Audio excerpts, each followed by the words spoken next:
दोस्तों नमस्कार। आज हम फिर बात करेंगे ईरान की। ईरान में खamenei का रूल चल रहा है, लोग मर रहे हैं। अमेरिका कहता है मैं अटैक कर दूंगा। ट्रंप कभी कोई स्टेटमेंट देते हैं कि कैपेबल नहीं है रूल करने के लिए, हम अटैक कर देंगे, लेकिन अटैक नहीं कर रहा क्योंकि एक सीक्रेट एग्रीमेंट साइन हो चुका है, साइन या एग्रीमेंट हो चुका है दोनों के बीच में, यानी खamenei और ट्रंप के बीच में कि आप फांसी मत दो, हम अटैक नहीं करेंगे। और यही चल रहा है वहां पे, लोग मर रहे हैं। पिछली बार मैंने वीडियो बनाया था, कहा था 15,000 लोग मर गए। आज कम से कम 45,000 लोग ईरान के अंदर मर चुके हैं। किसी को कोई फर्क नहीं पड़ता। वर्ल्ड का मीडिया कोई इसको कवर नहीं कर रहा क्योंकि सारा का सारा मीडिया पे कंट्रोल है यूएस का और नाटो का। यूएस के कहने पे नाटो चलता, आपस के छोटे मोटे डिफरेंसेस होंगे अलग बात है, लेकिन ट्रंप यहाँ पे घुसने की कोशिश नहीं करेंगे क्योंकि इनका कोई इंटरेस्ट नहीं। ट्रंप कहते हैं हमें ह्यूमन राइट्स का बड़ा इंटरेस्ट है, हम उससे बड़े कंसर्न है, लेकिन ह्यूमन राइट्स का इन पे कोई इंटरेस्ट नहीं। आज अगर करोड़ों लोग मारे गए हैं सेकंड वर्ल्ड वॉर के बाद भी, वो मारे गए अमेरिकन फोर्सेस के द्वारा।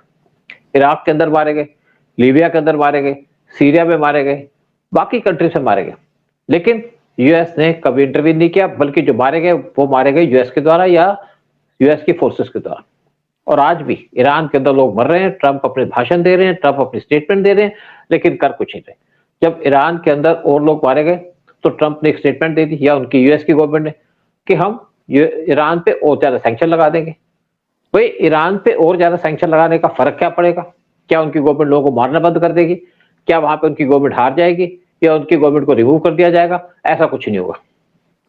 और इसी पे चर्चा करने के लिए हमारे साथ बैठे उदय शंकर पानी जी। उदय शंकर पानी जी के अपने व्यूज हैं, मेरे अपने व्यूज हैं, क्योंकि मैं इस तरीके से बात करता हूं, मैं ईरान में रहा और मैं इंटरनेशनल अफेयर्स को देख करके बात करूंगा कि क्या हो रहा है क्या नहीं हो रहा। और उदय शंकर पानी जी आप बताइए कि वहां पे 45,000 लोग मारे जा चुके हैं ईरान के अंदर, वहां पे इन्होंने केमिकल यूज करने शुरू कर दिए लोगों को मारने के लिए, गोली नहीं मार रहे। हाँ, इस पे आप बताइए क्या आप सोचते हैं? नहीं, ये भी नया एंगल आया है, आगे उभरा है कि केमिकल वेपन्स यूज किए गए थे on demonstrators. That is how this mass deaths happened. Sir कई रीजन हैं जो अमेरिका का अटैक नहीं हुआ।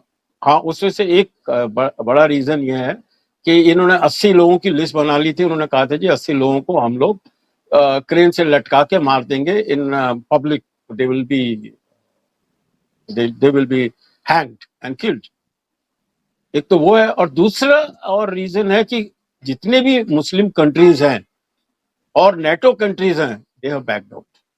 जहां जहां इनकी बेसिस हैं अमेरिका की, दे हैव बैक्ड आउट कि भाई ये ईरान के वॉर के अंदर प्लीज आप इस्तेमाल मत करिए। मेरे ख्याल से चाइना सॉरी पाकिस्तान ने भी उनको झटका दे दिया कि भैया प्लीज मत करिए, नहीं तो वो फिर हमें तो फिर अगले कई सदियों तक ये पिटाई करता रहेगा ईरान हमारी।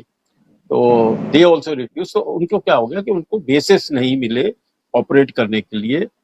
अब उनका एक ही उम्मीद है कि वो इजराइल को कहेंगे भैया तुम ठोको जाओ, तुम उनको ठोको और हम तुम्हारे पीछे हैं। तो लेकिन वो डायरेक्टली अभी वॉर उसके लिए फिजिकली पॉसिबल नहीं है। फ्रॉम फ्रॉम उसके बेस नहीं मिल रहे उनको, अटैक नहीं कर रहे, तो उसके लिए जरा उनका they are backed out for the time being. But yes, you are right कि one of the main reason उनका ये रहा है, ये जो 80 लोगों का जो जो पनिशमेंट उनको मारने वाले थे, उनको हैंग करने वाले थे उनको, तो वो रुक गया या अभी कहाँ सर, इन लोगों का कोई भरोसा नहीं है। वो कहीं वो लटका के भी फिर बोल देंगे जी हम नहीं कर रहे जाके। So you never know, with there are no ethics out there. वो मुल्ले लोग जब आ जाते हैं तो वो कोई लॉजिक वॉजिक नहीं देखते जाके, वो जो करना करेंगे। But America is right now, दुनिया सोच रही है, दुनिया देख रही है कि भैया अमेरिका कुछ ऐसा स्टेप ले कि ईरान को कर्टेल किया जाए, क्योंकि ईरान के जो बच्चे हैं, जो हमास, हुतीज एंड जितने भी हैं टेररिस्ट, सारों का बाप अम्मा तो यही है, ईरानी है। तो definitely, and then those Persian people, जो पहले कल्चर था, everyone loves them, the Parsis, everyone loves them, and we hope that they come back and ये ईरान का भला होगा। और ईरान का जो दुर्गति हुई है from the time this Islamic regime has come, वो शायद वहां से वो बच जाएंगे। अच्छा उदय, मैं आपको एक बड़ी क्लियर सी बात बता दूं मैं ईरान में रहा हूं तो वहां जब फांसी दी जाती है वो क्रेन से लटका के दी जाती है, पब्लिक स्पेस प्लेस में दी जाती है। और कोई लड़की, अगर कवारी लड़की उसको फांसी दी जाती है तो उसको पहले एक मुल्ला के साथ सोना पड़ता है, इमाम के साथ सोना पड़ता है, सोने के बाद उसको फांसी दी जाती है। कहते हैं इसके बगैर ये नर्क में जाएगी, जो भी कुछ कही। लेकिन आज जो ईरान के अंदर हो रहा है, 25,000, हमने पहले कहा था कि 15,000 लोग मर चुके हैं, और लेटेस्ट खबर है कि वहां पे 45,000 लोग मर चुके हैं। इसको मीडिया में कवर नहीं किया जा रहा क्योंकि मीडिया सारा कंट्रोल करता है यूएस, और ट्रंप सिर्फ बात करते हैं, काम नहीं करते हैं। ट्रंप को ह्यूमन राइट्स का कोई मतलब नहीं है। अगर वर्ल्ड में सबसे ज्यादा लोग मारे गए तो वो मारे गए अमेरिकन के द्वारा, अमेरिकन फोर्सेस के द्वारा, चाहे इराक में हो, चाहे आप कंबोडिया में हो, चाहे वियतनाम में हो, चाहे ईरान के अंदर हो, चाहे बाकी किसी कंट्री के अंदर हो। लेकिन मेन बात ट्रंप क्या कहते हैं कि ट्रंप कहते हैं मैं आ रहा हूं आपको बचाने को। वहां के लोग इसलिए डेमोन्स्ट्रेशन कर रहे हैं, उनको लगता है कि यूएस आएगा, हमें हेल्प करेगा, हमें बचाएगा लोगों से और हमें सेव करेगा, क्योंकि आज लोग भूखे मर रहे हैं वहां पे। जैसे हमने पिछली बार भी कहा था, $1 के 7 तोमान होते थे या 70 रियाल होते थे 1993 में, और ओपन मार्केट में उनका रेट था 1400, और आज एक जो डॉलर की कीमत है वो है 1.4 मिलियन रियाल। मतलब आप सोच नहीं सकते कि कितनी वहां पे महंगाई हो चुकी है। और वहां पे जो आपको रोटी मिलती थी, नान मिलते हैं वहां पे, क्योंकि घरों में रोटी नहीं बनती, वहां पे नान मिलते हैं, जगह जगह दुकानें होती हैं, और एक जो नान है उसकी कीमत है 20,000 रियाल। एक आदमी मुश्किल से एक नान खरीद पाएगा दिन के अंदर या महीने में। फैमिली भूखी मर रही है। और आज भी मैं कहूं वहां पे आपको दिखेगा नहीं कोई चीथड़े में घूमता हुआ। लोग अच्छे रहते हैं क्योंकि उनके पास पुराने पैसे होंगे, जो कुछ भी होगा, लेकिन लोग इस टाइम पे मजबूर हैं सड़कों पे आने के ऊपर। अब जब वहां पे फ्राइडे की प्रेयर्स होती थी, मैंने कभी वहां पे मुल्ला की बांग नहीं सुनी, और लोग कोई जाते भी नहीं थे मस्जिद के अंदर। थोड़े से जो रूरल एरियाज में लोग होंगे जाते होंगे, या विलेजेस में, लेकिन जनरली लोग मस्जिद में जाते नहीं थे, नॉर्मल तरीके से अपना बिहेव करते थे। लेकिन इस्लामिक रूल आने के बाद ईरान जो एक प्रॉस्पेरस कंट्री थी, बर्बाद कर दी इन मुल्लाओं ने। और आज जो लोग मर रहे हैं किसी को कोई परवाह नहीं है। ट्रंप बार बार स्टेटमेंट दे देते हैं लेकिन करते कुछ नहीं है। और मेन रीजन क्या है कि इनके एक इराक के ऊपर बेस थी अमेरिका की, जिसको उन्हें बंद करके इराक की गवर्नमेंट को दे दिया। क्योंकि जब पिछली बार अटैक किया था अमेरिका ने, तो उन्होंने मिसाइल मारी थी अमेरिकन बेस पे, जहां पे 100 से ज्यादा अमेरिकन इंजर्ड हो गए थे। जब अमेरिकन को चोट लगती है तो ट्रंप को चिंता होती है, यूएस को चिंता होती है। अगर कोई भी कंट्री का लोग मरता है तो उनको कोई चिंता नहीं होती। और एक इनको और भी डर है, चाहे ओमान हो, जो भी कंट्रीज हो, चाहे कतर हो, क्योंकि सबके पास ऑयल और गैस के वेल हैं, कुएं हैं वहां पे। और ईरान ने ये भी कह दिया अगर मेरे पे कुछ हमला होगा तो मैं भी अपनी मिसाइलें चलाऊंगा। और इनके पास बहुत 10,000 किलोमीटर रेंज की मिसाइल भी है जो अमेरिका तक पहुंच सकती है। अगर उसने मिसाइलें दाग दी इस जगह पे तो इनके तेल के और गैस के कुएं बर्बाद हो जाएंगे, उससे वर्ल्ड को भी चिंता होगी। लेकिन दूसरी बात है कि ट्रंप क्यों बार बार ऐसे स्टेटमेंट देते हैं। देखिए, हमने पिछली बार भी बात की थी जब वीडियो बनाया था कि यूएस की जो मेन पॉलिसी है वो है अपने आर्म्स एमुनिशन को बेचना, और इनके बेसिस हैं ईरान के अंदर भी, इराक में, कतर में, ओमान में, सऊदी में, यूएई के अंदर, सब जगह के अंदर। और यहाँ पे मेरे को लगता है कि 250 से 300 बेसिस होंगे, इजराइल के अंदर भी इनकी बेस है। लेकिन अगर यहाँ पे इजराइल अटैक करता है तो कुछ नहीं बिगाड़ सकता इनका। इनके न्यूक्लियर इंस्टॉलेशन पे अटैक कर सकते हैं जैसे पिछली बार किया था। लेकिन इन लोगों को मुक्ति नहीं मिलेगी अगर इजराइल के अटैक करने से। सिर्फ एक कंट्री जो इनको बचा सकती है ईरान के लोगों को, वो है अमेरिका, जिसके पास बहुत बड़ी फौज है, जिसके पास 11 एयरक्राफ्ट कैरियर है, और इनके एयरक्राफ्ट कैरियर गल्फ में घूमते भी रहते हैं। लेकिन इन्होंने दिखाने के लिए 1-2 एयरक्राफ्ट कैरियर भेजे वहां पे, अपने प्लेन भी भेज दिए, लेकिन किया कुछ नहीं, ना करेंगे, क्योंकि यूएस के इंटरेस्ट है। यूएस कभी भी डेमोक्रेसी के साथ खड़ा नहीं हुआ, यूएस कभी भी ह्यूमन राइट्स के ऊपर खड़ा नहीं हुआ। सिर्फ ह्यूमन राइट्स को इन्होंने काम बना के रखा किसी को टारगेट करने के पीछे। इंडिया का तो कहते हैं कि आपके कंट्री के अंदर ह्यूमन राइट्स का इशू है, बात कर लेते हैं, क्योंकि आप उनको जवाब नहीं दे सकते। आप ये नहीं कह सकते कि आपकी कंट्री में ह्यूमन राइट्स की वायलेशन होती है, आप में काले लोगों को मारा जाता है, परेशान किया जाता है। आप कहेंगे तो आप पे अटैक कर देंगे। दूसरी बात है कि ईरान के लोग भर रहे हैं, जैसे इन्होंने यहाँ पे गैस यूज करनी शुरू कर दी। पहले क्या था कि कुछ लोगों को गोली मारी, जो इराक, इनके जो IRGC के लोग हैं या इनकी जो मेन आर्मी है जो कंट्रोल करती सारी चीजें, उससे कुछ लोग मर गए, 15,000 लोगों की डेथ हो गई। फिर थोड़ी सी क्रिटिसिज्म होना शुरू कर दिया। फिर एक को फांसी देनी थी, ट्रंप ने कहा इसको फांसी दोगे तो हम अटैक कर देंगे। उन्होंने उसकी फांसी को रोक दिया। एक की फांसी रुकने से कोई फर्क नहीं पड़ता। फिर 80 लोगों का लिस्ट लगा दी कि इनको फांसी देंगे, वो भी रोक दी। और उसके बाद क्या किया इन्होंने, जब डेमोन्स्ट्रेशन आए तो उनके ऊपर पानी फेंकना शुरू कर दिया, और पानी के अंदर कुछ टॉक्सिक मिले हुए थे, केमिकल मिले हुए थे। और उससे क्या था कि इनके गले में कुछ प्रॉब्लम होनी शुरू हो गई, और जब ये घर गए तो उसके बाद इनको और दिक्कत होनी शुरू हो गई, और इनके ऑर्गन्स फेल होने शुरू हो गए, और इनको अस्पताल जाना पड़ा, और उसके बाद इनकी डेथ हो गई। आज 45,000 लोग मर चुके हैं ईरान के अंदर, क्योंकि अब गोली मारने की कोई जरूरत नहीं। जैसे अननोन गनमैन जाता है पाकिस्तान के अंदर, तो इंडिया को काम करने की जरूरत नहीं है, उसी तरीके से ईरान की गवर्नमेंट अब लोगों को मार रही है। देखिए, जो मुल्ला है इनको कोई फर्क नहीं पड़ता। 61% जो 9 करोड़ से ज्यादा की पॉपुलेशन है ईरान की, 61% यहाँ के जो है नॉर्मल ईरानियंस है, 21% वहां पे हैं अजरबैजान के, 10% कर्ड हैं, और कुछ वहां पे अर्मेनियंस में जो क्रिश्चियंस हैं। तो बेसिकली जो मर रहे हैं वो तो मर रहे हैं आपके जो नेटिव्स हैं यहाँ के, लेकिन गवर्नमेंट को फर्क नहीं पड़ता। ये जो मुल्ला है, इनके लिए सारे मर जाए, इनको तो राज करना है, राज चलाना है अपना, राज चलाते ये तो डेड बॉडीज पे भी यहाँ पे रूल कर सकते हैं, और वही काम चल रहा है। और अमेरिका की पॉलिसी क्या है? अमेरिका की एक पॉलिसी है कि डिवाइड एंड रूल।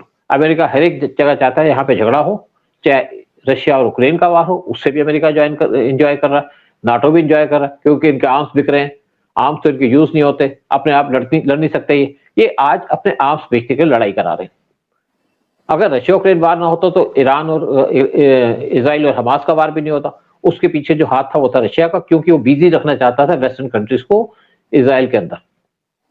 अब जो ईरान के अंदर अगर वहां पीस आ जाती है, बड़ी क्लियर सी बात कह रहा हूं, अगर ईरान में पीस आती है, अयतुल्ला की गवर्नमेंट निकल जाती है और वहां पे डेवलपमेंट का काम शुरू हो जाता है, यूएस को क्या फायदा होगा? यूएस को कोई फायदा नहीं होगा।